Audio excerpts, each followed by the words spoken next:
मोदी को one word में क्या बोलोगे? में क्या बोलोगे? मोदी। क्या देश की सबसे बड़ी और अति संवेदनशील मेडिकल प्रवेश परीक्षा नीट के पेपर लीक के खिलाफ शुरू हुआ एक राष्ट्रीय आंदोलन अब महज लाइक्स, व्यूज और सोशल मीडिया रीलों का एक फूहड़ और शर्मनाक तमाशा बनकर रह गया है। और आखिर जंतर मंतर पर पूरे 36 दिनों तक चले इस अभूतपूर्व घमासान के बाद केंद्र सरकार का बैकफुट पर आ जाना तथा तत्कालीन शिक्षा मंत्री धर्मेंद्र प्रधान का 25 जुलाई 2026 को पद से इस्तीफा दे देना भारत के भविष्य और लोकतंत्र के लिए एक क्रांतिकारी मील का पत्थर है या फिर हमारे देश के चाल चरित्र और संस्कारों पर लगा एक बदनुमा धब्बा। जी हाँ, नीट पेपर लीक के खिलाफ कांग्रेस जनता पार्टी यानी सीजेपी द्वारा जंतर मंतर पर किए गए इस लंबे प्रदर्शन को लेकर सोशल मीडिया पर अचानक से वायरल हुई रीलों, डांस वीडियोस और विवादित बयानों ने पूरे देश के बुद्धिजीवियों, शिक्षाविदों, वरिष्ठ वकीलों और आम जनता को दो बेहद मजबूत और विरोधी धड़ों में साफ साफ बांट दिया है। एक तरफ जहां देश के लाखों पीड़ित और संघर्षरत छात्रों के भविष्य और उनकी सालों की कड़ी मेहनत का सवाल था, तो वहीं दूसरी तरफ जंतर मंतर के मंच पर प्रदर्शन के दौरान परीक्षा सुधार जैसे अत्यंत गंभीर और राष्ट्रीय मुद्दे को दरकिनार कर रील, मीम्स और डांस वीडियो बनाने की गंदी होड़ भी देखने को मिली। कई वीडियो में प्रदर्शनकारियों द्वारा देश के संवैधानिक पदों पर बैठे जनप्रतिनिधियों और प्रधानमंत्री के खिलाफ आपत्तिजनक और अमर्यादित नारों के इस्तेमाल के दावे भी सोशल मीडिया पर व्यापक रूप से साझा किए गए हैं। बात सिर्फ बयानों तक ही सीमित नहीं रहती। सोशल मीडिया पर वायरल कुछ क्लिप्स भी खुद को आंदोलनकारी बताने वाले लोगों से पत्रकारों ने जब नीट परीक्षा और मेडिकल से जुड़े बुनियादी सवाल पूछे तो छात्र सवाल के जवाब देने से बचते हुए नजर आए, जिनके आधार पर सोशल मीडिया पर यह बहस छिड़ गई कि क्या आंदोलन में ऐसे लोग भी शामिल थे जिनका परीक्षा से प्रत्यक्ष संबंध नहीं था। हालांकि ऐसे वायरल वीडियो पूरे आंदोलन का प्रतिनिधित्व करते हैं या नहीं, इसकी स्वतंत्र पुष्टि अभी नहीं हुई है।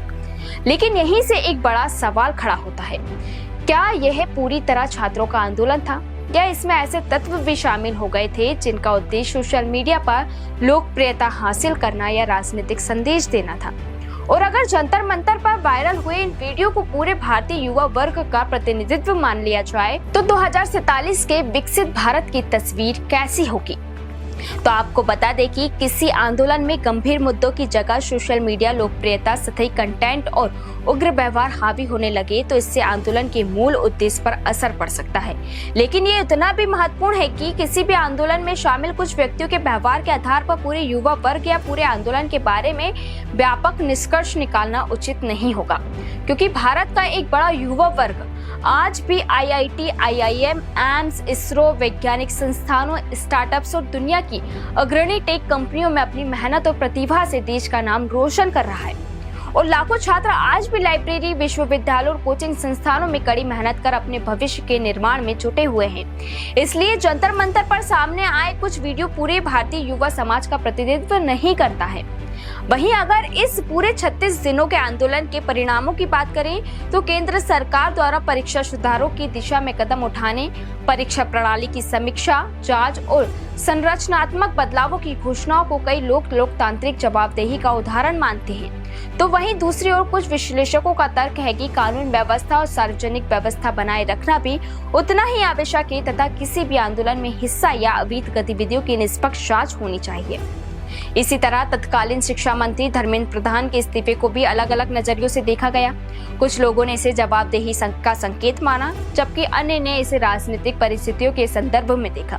इन पहलुओं पर विभिन्न राजनीतिक दलों और विश्लेषकों की राय अलग अलग आ रही है, लेकिन इस पूरे घटनाक्रम ने एक महत्वपूर्ण बहस जरूर खड़ी कर दी है।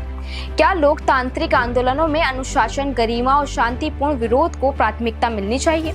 और क्या परीक्षा जैसी संवेदनशील व्यवस्था में पारदर्शिता, जवाबदेही तथा तकनीकी सुधारों को और मजबूत करने की आवश्यकता है?